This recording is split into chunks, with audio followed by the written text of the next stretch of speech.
Hello, Brampton.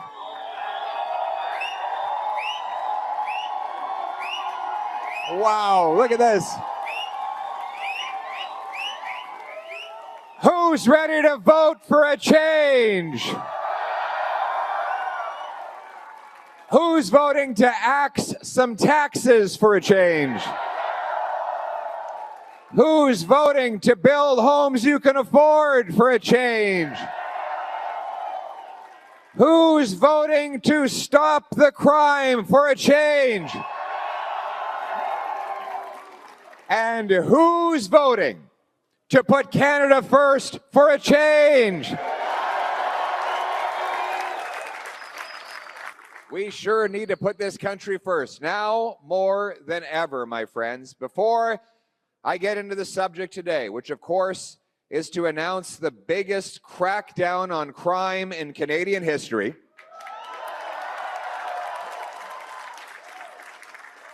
I have to address today's latest disrespect by President Trump of our country. While President Trump announced a 90-day pause on tariffs for dozens of countries, he kept those tariffs in place on Canada. Take that in for a moment. Almost every country in the world got a pause on American tariffs, but not us, America's best friend. Our steel workers, aluminum workers, auto workers, lumber workers hit again. This after Prime Minister Carney boasted that he had a, quote, productive phone call with the president. He said that he had made progress with the president. What progress? What progress do the auto workers in Brampton and Windsor and elsewhere in Canada today see? Now, to be clear, I'm not blaming Prime Minister Carney for President Trump's tariffs. These tariffs are uncalled for and unjustified, and no one can control this president. But that's precisely the point. Prime Minister Carney is running his entire campaign on a false promise that he can control the president through magical, masterful negotiating techniques.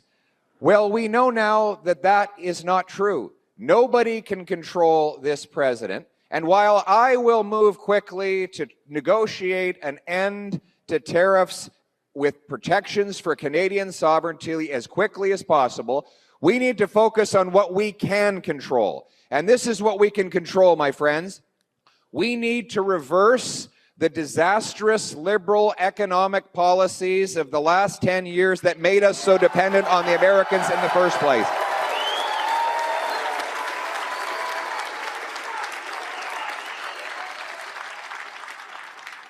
So the choice in this election is not, as Mr. Carney would ask you, to overlook an entire decade of rising costs and crime and falling economy that is under the thumb of the Americans simply because he promises that somehow he's a master negotiator. No, he can't control any of that. What we are deciding in this election is, can we afford a fourth Liberal term of rising costs and crime and a weakened economy? Or is it time for a change with a new Conservative government to unlock our resources, cut our taxes, build our homes, and strengthen our country so that we can face the Americans from a position of strength? That's the choice in this election. The same Liberal gang asking for your support for a fourth mandate, the same Liberal gang that raised your taxes, drove up inflation, doubled housing costs, unleashed crime and chaos in our community.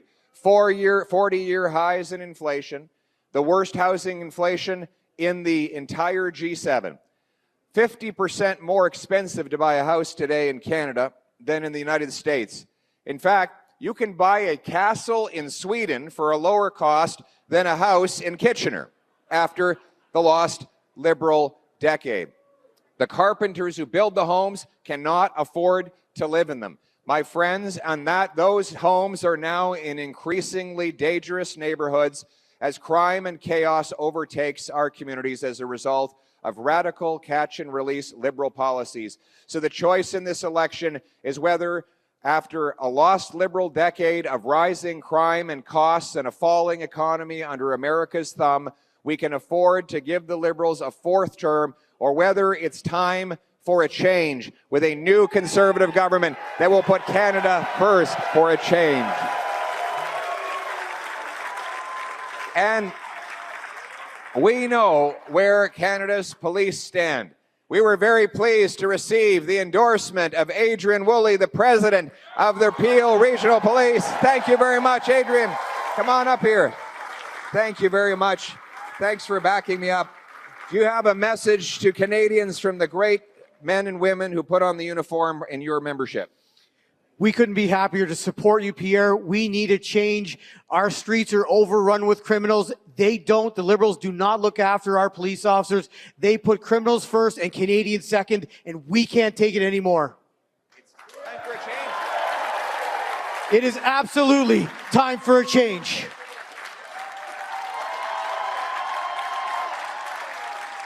And thank you for fighting for the great police officers who put their lives on the line every day, who kiss their kids goodbye in the morning, not knowing if they will return.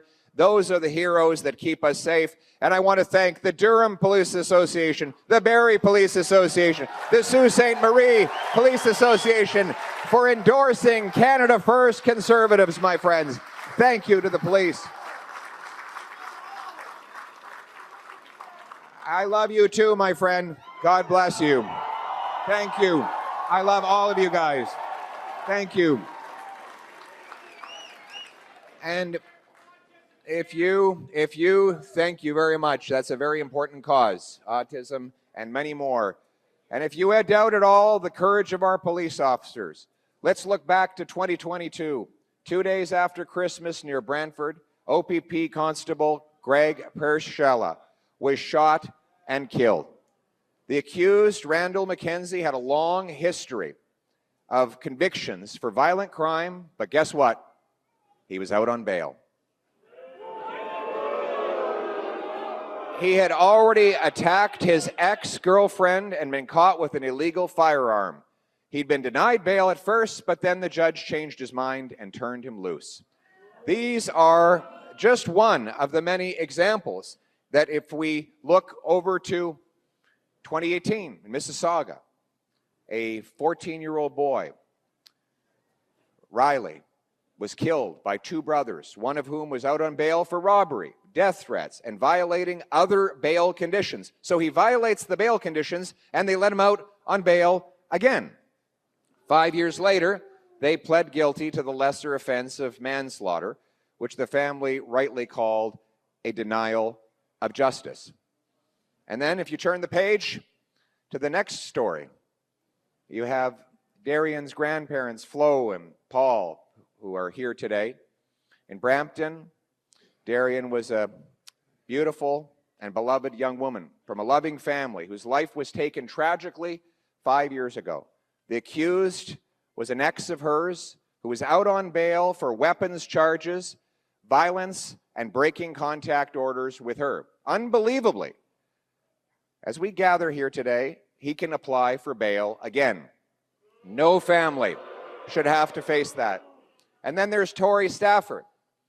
In 2009, Michael Rafferty and Terry Lynn McClintock murdered Tori just a few months shy of her 9th birthday. Despite being sentenced to life in prison with no chance of parole for 25 years, the Carney-Trudeau Liberals let Rafferty move to a medium security prison, and McClintock was moved to a healing lodge in 2018. A move that was only reversed because of strong pressure from Conservative members of Parliament in the House of Commons. Now, this radical wave of crime is not happening by accident. These radical decisions are not being simply handed out by judges. They are being imposed by catch and release laws of the Liberal government. They have passed catch and release bail C-75. They passed C-5, allowing house arrest for the worst offenders. They reduced criminal penalties and sentences for the following crimes. Get this. Get this. I want to go through the list. Using a firearm in the commission of an offense, possession of a firearm, possession of prohibited and restricted weapons, possession of a weapon obtained by the commission of an offense, stealing a gun, really, weapons trafficking, possession for the purposes of trafficking, importing and exporting weapons, discharging a weapon with the intent to harm somebody, discharging a firearm recklessly, robbery with a firearm, extortion with a firearm, unlawful sale and distribution of tobacco products, Controlled and Drug Substances Act, trafficking, possession of illegal substances, trafficking, exporting for the purposes of exporting. We've got production of controlled substances like fentanyl, that literally you can kill someone with 2 milligrams of this stuff. And the Liberals, all of those offenses, they have reduced the penalties to release these offenders into our streets again and again and again. Now, let me be clear. Every single Liberal MP and minister running for re-election under the Carney Liberals voted in favor of every single one of these soft-on-crime laws. Do not let them fool you. They all voted for catch and release bail. Now, that means that the same 40 offenders in Vancouver were released and were able to be rearrested 6,000 times.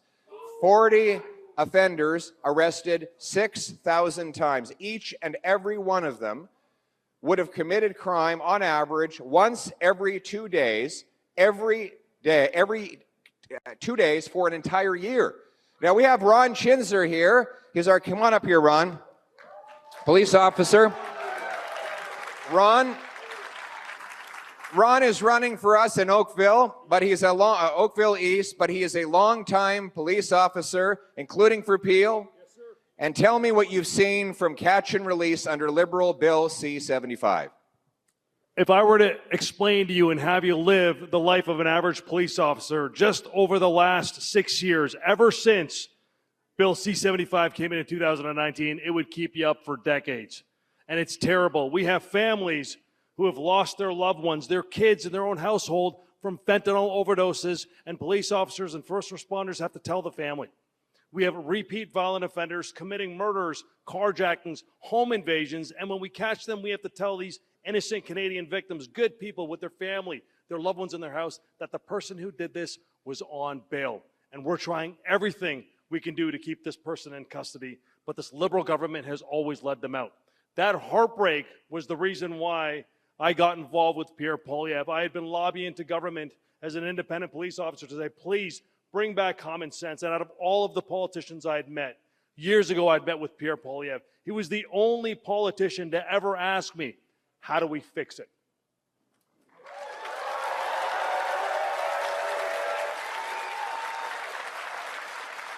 And Ron, I'm happy to say that we will fix it. A Canada First Conservative government will repeal catch and release bail and end C-75.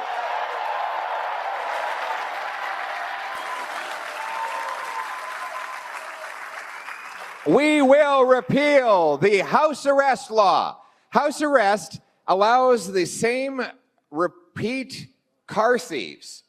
Like, have anybody had their car stolen here? Yeah. Okay, sorry, let me rephrase my question. Has anyone not had their car stolen? You might want to just step out sometime during the rally tonight. Make sure your car is still there. But joking aside, career car thieves get to do their sentences at home. It's house arrest. They can sit there watching Netflix or playing Grand Theft Auto. We're going to repeal house arrest for serious offenders and career criminals. We will also create a new offense for intimate partner violence to take domestic abusers and dangerous people and put them in jail.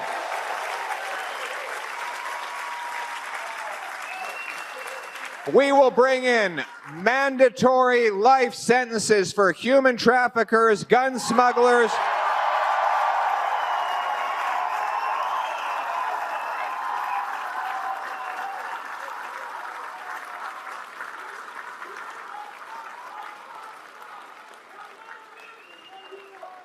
And we know that when you're mass marketing fentanyl, 40 milligrams of which is enough to kill 20 people, you are effectively committing mass murder. You're firing a bullet into a crowded room. You might not know who will die, but somebody will definitely die. So we will treat fentanyl mass marketers and producers for the murderers that they are. They will have life sentences in jail. They will come out in a box.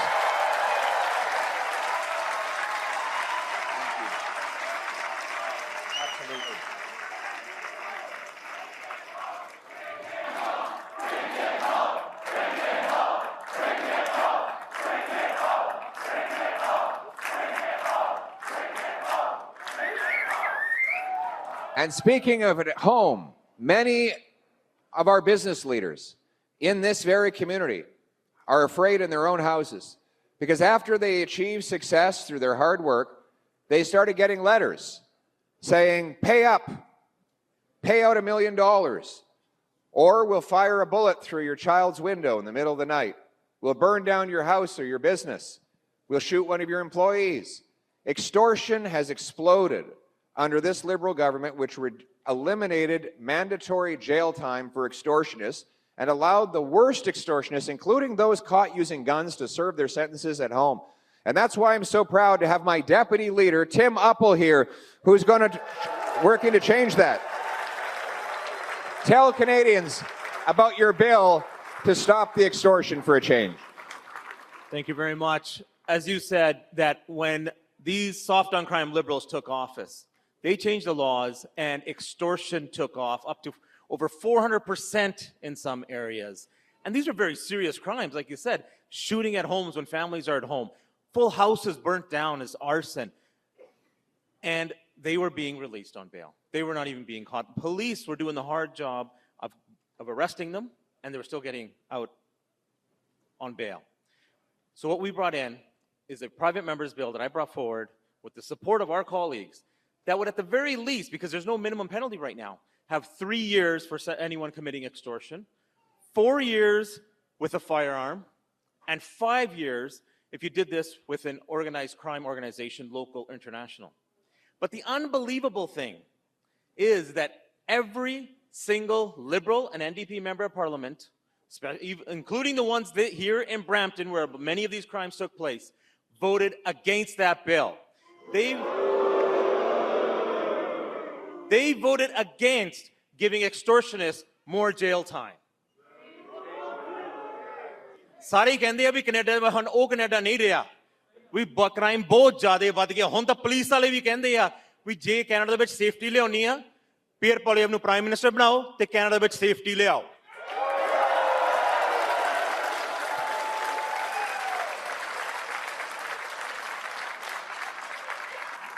Love you too, buddy. Who's this guy? What's your name? Anthony. Say hi to everyone, Anthony. Hi, everyone. Anthony, why did you come here today? To support you. Thank you very much. Good young man. How old are you? I'm 12. Wow. And what do you want to see for our country? I want to see crimes being stopped. I want to see Canada turn good again. Amazing. Let's bring it home. Way to go, bud. Thank you. Way to go. What a great kid. Maybe a future prime minister over there. Wow. Well, you'll be happy to know that we will implement all of Tim Uppal's anti-extortion bill and more. We will also pass the biggest crackdown on crime in Canadian history. Let me tell you what we've got planned. This is going to be the toughest law ever passed to stop crime. Today I announce the 3 strikes you're out law. Anyone convicted of 3 serious offenses will go to jail for at least 10 years and maybe for life and will never be eligible for bail, probation, parole, or house arrest. Jail, not bail. Jail, not bail.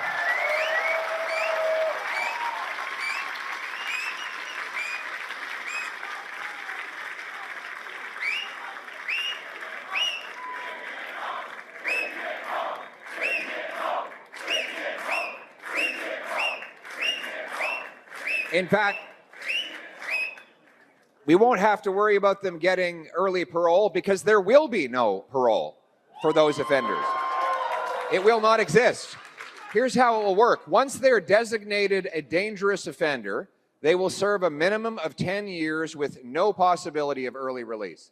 Any potential release thereafter will be conditional on their perfect behavior in prison, consistent and perfect drug-free tests showing that they're not using drugs, improving themselves and improving their surroundings, learning a trade or some sort of vocation that will help them be employed. The message is this: after you've done 3 offenses, you're going away for life unless you can prove to society that you are no longer a danger. That is how we are going to stop the crime and protect our communities forever.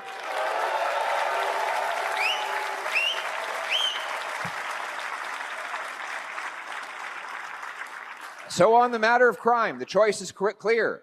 After the lost Liberal decade of rampaging crime, of drug overdoses, of weak borders and chaos everywhere, do the Liberals deserve a 4th term, or is it time? Or is it time to put law-abiding Canadians first for a change with a new Conservative government that will stop the crime? That's the choice. And we will stop the drugs. We've lost 50,000 people to drug overdoses. The fentanyl is all over our streets. The government has effectively legalized it by signaling to prosecutors not to pursue charges for possession. They reduced prison time for the traffickers who are profiting off of this hell.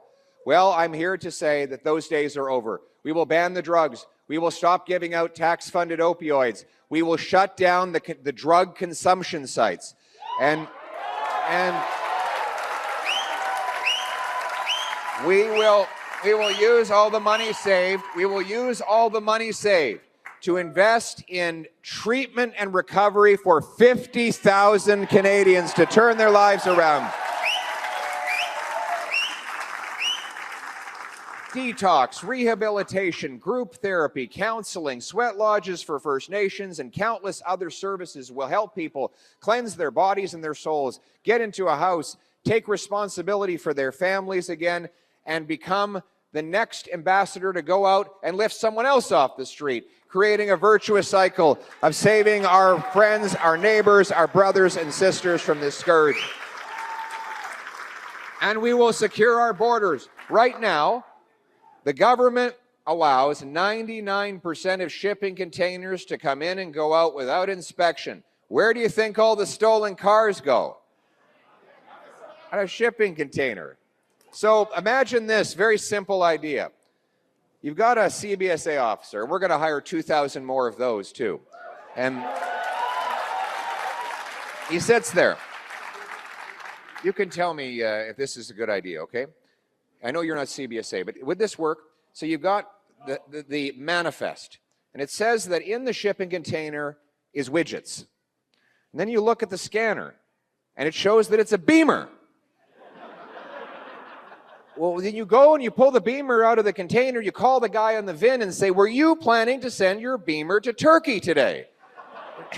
And he says, no, I was going to drive it to work, but it went missing this morning. Oh, well, we've got it over at the Port of Montreal. You can come get it. And then you find out who booked the shipping container. You go to that guy and say, you're under arrest. You have a right to remain silent. What do you think? Would that work? I don't know. I'm just a simple boy from the prairies, but it seems like it would make sense to me, right? Yeah, that's right. Common sense. And we're going to have watchtowers that scan the frontier border to stop illegal crossings from happening. We will also have more frontline officers and less back office bureaucrats and consultants. And we're going to pay for all this by canceling the ridiculous multi-billion-dollar gun grab that targets hunters and sport shooters.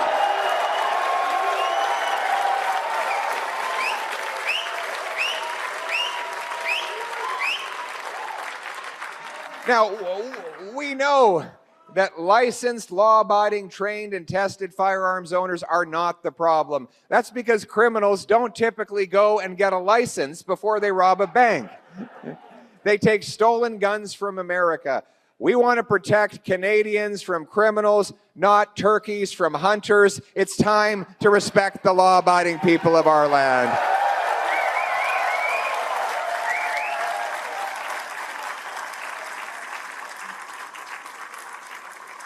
But to do all this, it takes a prime minister who will put Canada first, who will bring home our money and jobs. And we know that it's the same Liberals, the same ministers, same strategists, making the same promises as they have over the last 10 years, but they've pulled a fast one.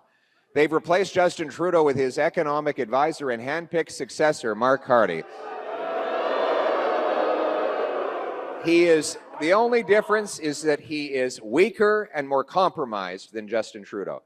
We've now known that he stashed his corporate cash in Bermuda so that he doesn't have to pay the same high Liberal taxes that his government charges all of you. His company, which he's still invested in, owes $250 million to the Chinese government-controlled banks, meaning they'll be able to pull his strings and have him work against Canada for that foreign country.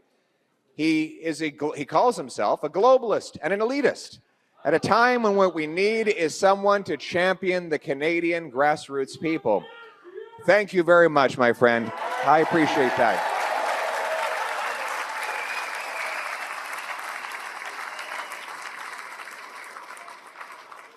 Mark Carney, this bait and switch of Mark Carney from Justin Trudeau is not enough to make up for the lost Liberal decade. We can't give them a fourth term.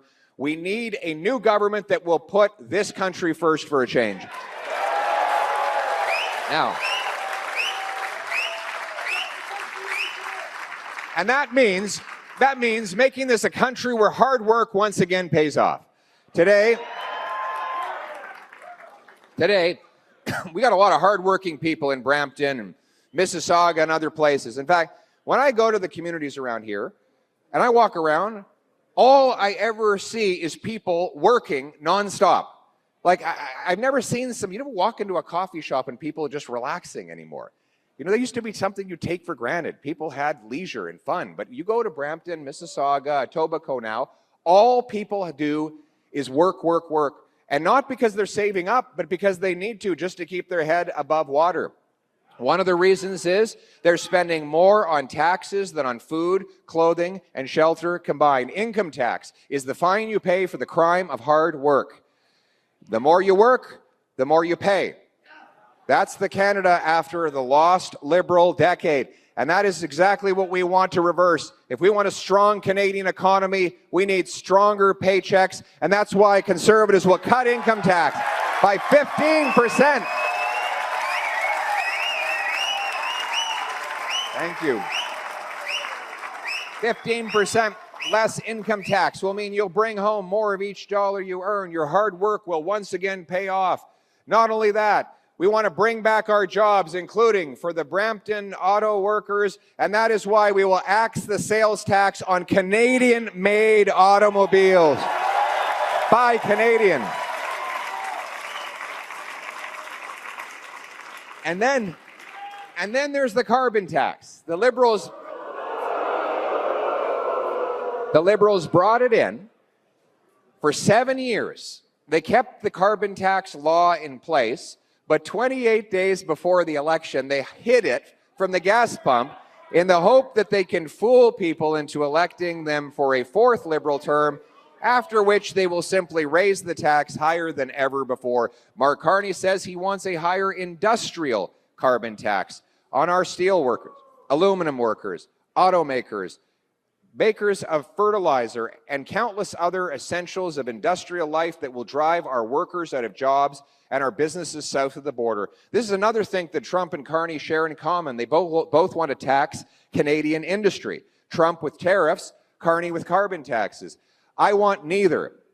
I will axe the carbon tax for everyone, for everything, for good, for real, for a change.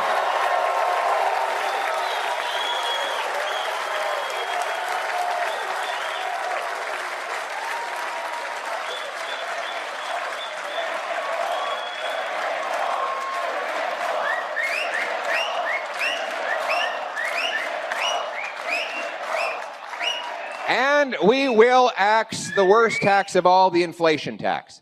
The inflation tax is when the government runs out of other people's money and starts printing more. That extra money looks like lots of fun. Hundreds of billions of dollars pouring into the financial system, trickling slowly down through the hands of the richest and most well-connected. But by the time it gets to everyone else, it's lost its value, because more dollars are bidding up a fixed supply of goods. If you have 10 apples in your economy and $10, it's $1 an apple. Double the dollars to 20, but still only have 10 apples. You're not twice as rich.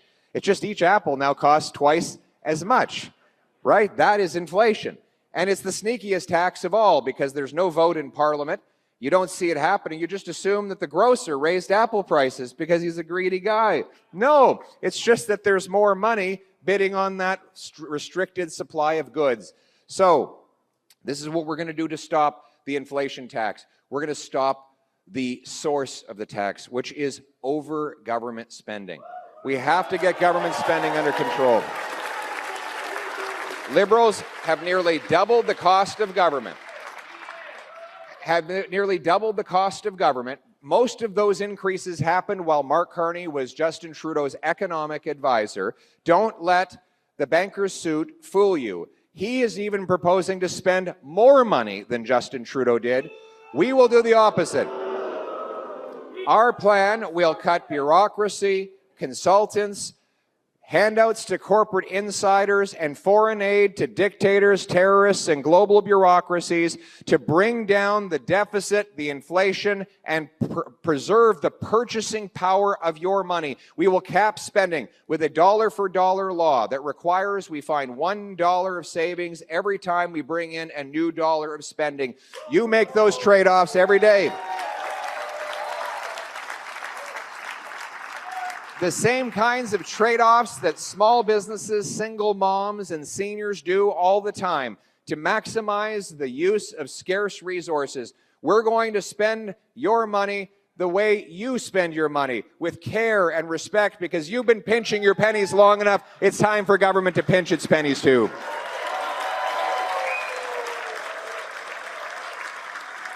And that includes bringing down housing inflation. Housing costs have more than doubled after the lost Liberal decade. In fact, it now takes 29 years for the average GTA family to save up for the average home. This used to be you paid off an entire mortgage in 25 years before the Liberals came along. And now Mr. Carney is proposing the exact same policies that Trudeau used to give us the worst housing inflation in the G7. More government bureaucracies, more government programs in Ottawa. We don't need bureaucrats to build homes. We have carpenters, electricians, and plumbers for that. What we need is the government to get out of the way. That's right. Right now, the #1 cost going into a new home in Ontario is not labor, land, or lumber. It's getting the permits and paying the taxes. 30% of the cost of a new home is just direct taxes. That's the sales tax, the land transfer tax, the development taxes, and then taxes on taxes on taxes. We will lead the charge in getting rid of these taxes. That's why I'm announcing that a conservative-led government will axe the sales tax on new homes, and we will incentivize municipalities to cut their taxes as well.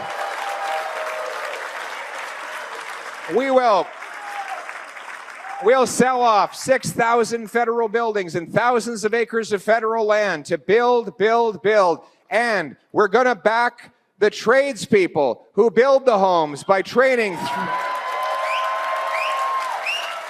350,000 young people will be given a chance for training in the best union halls in the country, learning to become pipe fitters, electricians, carpenters, and more.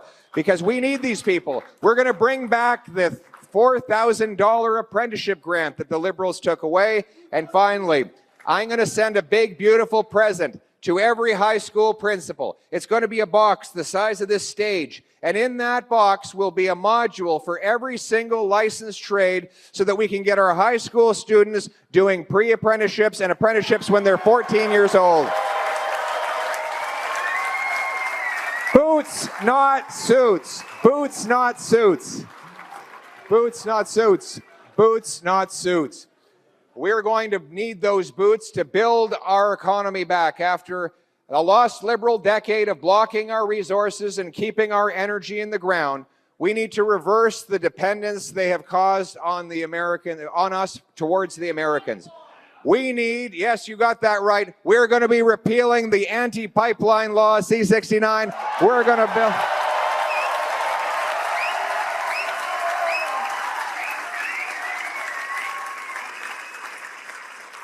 We're going to get rid of the Liberal production cap in our energy sector. We're going to unleash our resource potential with new shovel-ready zones. These are areas that are pre-permitted, that have permits so that businesses don't have to apply and wait 7 years. We'll do all the studies and the upfront research to protect public health and the environment so that the businesses know where they can build, how they can build, and then just get busy building now here in Canada.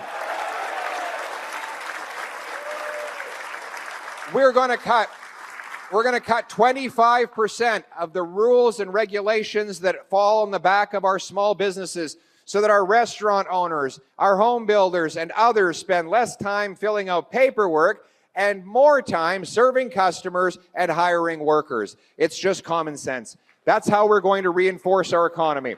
So the question we have is, after a lost Liberal decade of rising costs and crime and a falling economy, we can't have a fourth term. We need a new Conservative government that will unleash our economy, cut taxes for our workers, and bring home opportunity for all. And this is my favorite part of the night. When I talk about the great investors in this room, we are going to pass the Canada First reinvestment tax cut. Zero capital gains tax when you reinvest in Canada. Bring it home.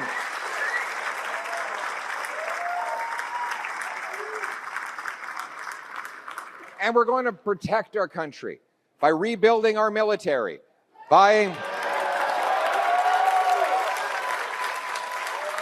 we're going to buy 4 big, powerful Arctic icebreakers, double the size of the first patrol group of the Arctic Rangers. We will also fill up all of the vacancies in our armed forces so that our soldiers, sailors, and airmen are ready to stand on guard. And we will open the first Canadian Arctic base since the Cold War, CFB Iqaluit. It's going to be a great, great place to serve. We'll expand the Cadet Corps to train our youth and mentor them under the watchful eye of our soldiers, sailors, and airmen. And we will fix the broken immigration system that the Liberals have left behind. Canada has benefited greatly from what was the best immigration system in the world before Justin Trudeau and the Liberals came along and ruined it. And they continue to be obsessed with this ridiculous Century Initiative, which seeks to nearly triple our population to 100 million people. My friends, this is an idea just meant to favor the multinational corporations who want to drive down our wages. We will not allow it. We will get back to the best immigration system where we welcome people who can get jobs, get homes, and have health care, and we will give opportunity back. We will bring in a Blue Seal certification so immigrant doctors, nurses, and other professionals can get quickly licensed and working in our hospital system.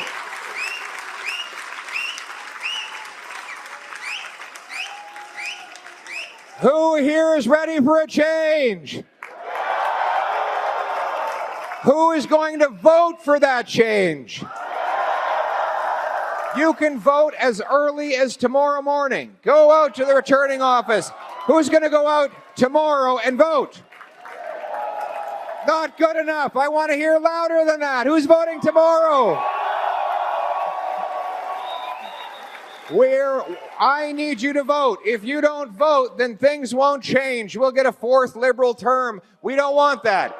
We want to be a self-reliant and sovereign people that stands on its own 2 feet, harvests its resources, trades with each other, builds homes for its youth, protects its vulnerable, secures its borders, honors its history, builds its security, and raises its flag. We are not a nation of tax collectors and toll masters, of gatekeepers and grandees, of rulers and rule makers. No, we are a nation of entrepreneurs and explorers, of artists and adventurers, of warriors and workers, of patriots and pioneers, united around the Canadian promise that anyone from anywhere can achieve anything, that hard work gets you a beautiful life and a wonderful home on a safe street under our proud flag. Canada first, let's bring it home.